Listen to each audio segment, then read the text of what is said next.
a service of CNC Worldwide.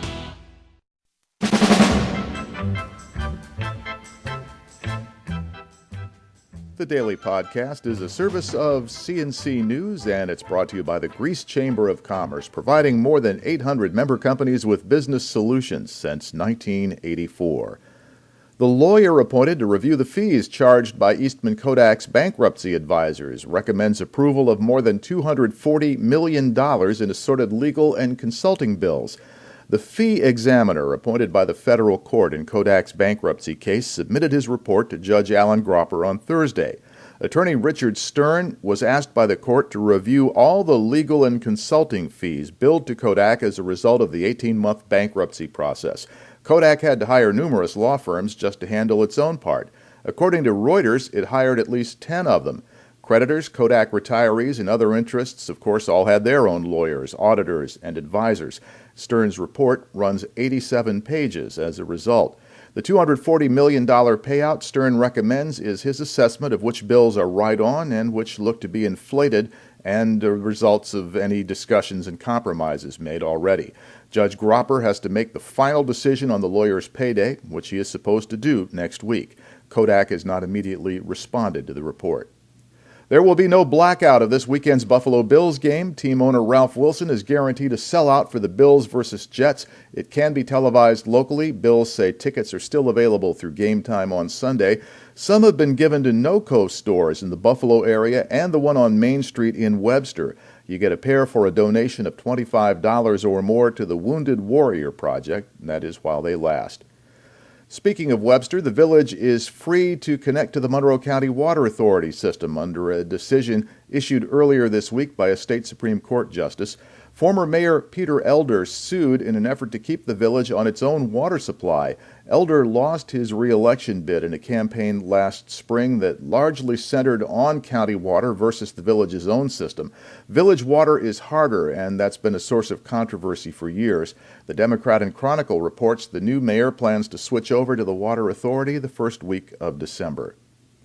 Governor Cuomo's New York State Tax Reform and Fairness Commission has handed in its report calling for an overhaul and streamlining of the state tax system and to close loopholes. The commission, which was headed by former state comptroller Carl McCall, recommends 5 steps to make New York's tax code simpler and fairer. He wants to start by modernizing the sales tax, getting rid of a long list of exemptions. They say the additional revenue generated should then be used to give low and middle income New Yorkers some property tax relief.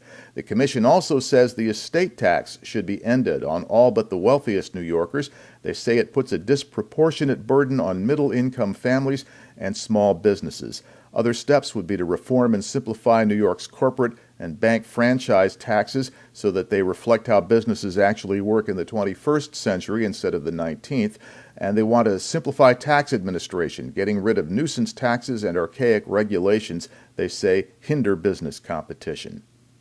A study done at the University of Rochester gives insight into something doctors have known for years: why women athletes who get concussions often take longer to heal than men with the same injury. The study, published in the Journal of Head Trauma, finds recovery time for a woman who suffers a concussion depends on where she is in her menstrual cycle. Researchers found that women injured during the 2 weeks leading up to their period have slower recoveries compared to women injured during the 2 weeks directly after, or those who are on birth control. This could alter the treatment for women who suffer head injuries in sports, accidents, or combat. A Webster man was shot Thursday evening on Lexington Avenue in Rochester. He's recovering at Rochester General Hospital. The victim told police that he had been on Lexington Avenue when an unknown man fired at him without provocation. Police are trying to find out exactly what happened. New York's Public Service Commission has ordered RG&E to review alternate plans for a new transmission line project which does not take away 80 acres of the Krenzer farm in Chilai. RG&E and its parent company Iberdrola are working on a project to improve reliability of the power transmission grid, but it would have cut a new power line and substation through a major portion of the Krenzer farm. Senator Charles Schumer took up for the Krenzer family and fought to preserve their fourth-generation farm. The PSC will also hold off on plans to create a new area code for the 315 region. 315 is starting to run low on available numbers, which is why 716 was divided into 716 and 585, with Rochester getting the 585 area code. A new forecast from the North American Numbering Plan Administrator. Yes, there is an agency that administers area codes. Anyway, it says the 315 region won't need a new code until the end of 2016, 18 months later than expected, so they can hold off on the decision. And the New York Air National Guard says debris believed to be from that missing drone has been found along the shore of Lake Ontario. The Guard says in a news release that local law enforcement spotted what appeared to be aircraft wreckage. The MQ-9 Reaper was on a training flight Tuesday when it went down for unknown reasons. The Air Force from Fort Drum has recovered the debris. They don't specify exactly where it was found. Links to these and other stories are to the left of the player window, and at the bottom of the page you'll find links that you can use to post news directly to us.